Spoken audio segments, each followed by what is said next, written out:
Hi guys, it's Friday, Faisal Talpur once again, which means time for weekend takeaway.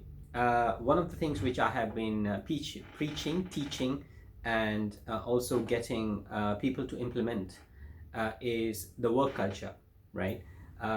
Work culture is more important than the work that you ever do, ever. Because if you have got a healthy work culture and the people who are coming to work, they come happy, you will only and only naturally get good results. Because when people are in a comfortable space, when people are being themselves, they don't have to overly worry about responding to different things. And if the environment is good enough for them to breathe happily and do work happily, then there is no reason why they cannot super perform. That brings me to somebody who came into my company a couple of months ago, actually about 5 or 6 weeks ago. Her name is Margot, and she is from France. She's an intern, right? When she came along, she's got this bubbly nature, which is great. But I tell you what is more important to understand here. The way she works, a lot of people and a lot of companies may not like it, simply because the way some of these organizations are set up, they don't allow people to be using their phones. They don't allow people to be using their headsets, or they don't allow people to be communicating about anything outside of work. I personally do not necessarily promote that. I personally think that is a very strict regime at a workplace. The way I work and the way I have set up my companies, and that is physical offices in front of me, or the physical offices, sorry, or non-physical offices which we cannot see, which are in different parts of the world. So our work ethic is based on results, and it is as simple as that. So when we give some work to somebody, they have just got to produce results, and what they are doing during that time or in between that time is happily ignored by us, as long as we can get to the results. Coming back to and this brings me to, all of us have got different ways of working, right? Some people like to multitask, and that's how their brain functions, right? That's how their creativity comes out. So from my perspective, the way, for example, Margot works is that 1 minute she is browsing something, the other minute she is on WhatsApp doing something, the third minute she is listening to music, and the fourth minute she's working.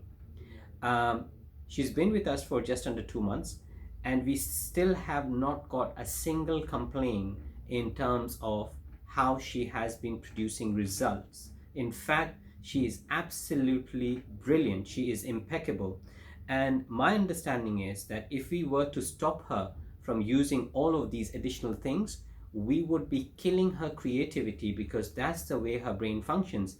Some people cannot just focus on one thing. I can, but that doesn't necessarily mean everybody else can, right? So sometimes you actually sharpen your focus by doing 3 things at a time, 4 things at a time, because you have to detach yourself, focus on something else, and that's where you can come back and attend to what you were doing, and that's where you can bring in the creativity.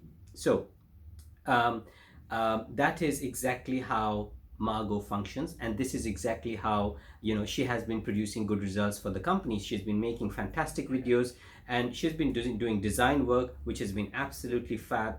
And I think the fact that we have kept this culture in the organization, it helps everybody to feel comfortable and be themselves, right? Which means we can get a lot more out of them. So the point that I'm trying to make for you, being a weekend, is for you to sit and think, what kind of a person are you, right?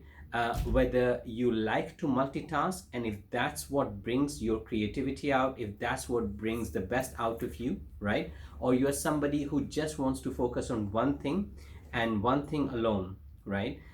This is something that you have got to, I suppose, bring about within your work and your normal standard day routine, right? As to what are your strengths and how do you work best.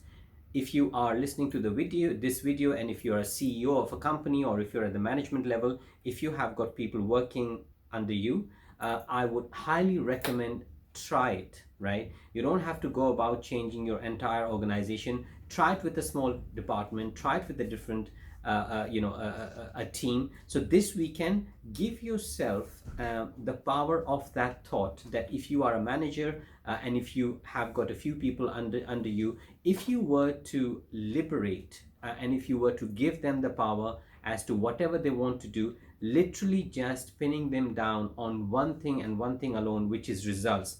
As long as you've given them a certain X, Y, and Z, which they have got to do within a certain period of time, right? And that's all really, as a boss, you should be concerned with. So that's the thought, food for thought for the weekend. I hope that has made some sense to you. Once again, Faisal Talpur for now. Thanks for listening. Adios.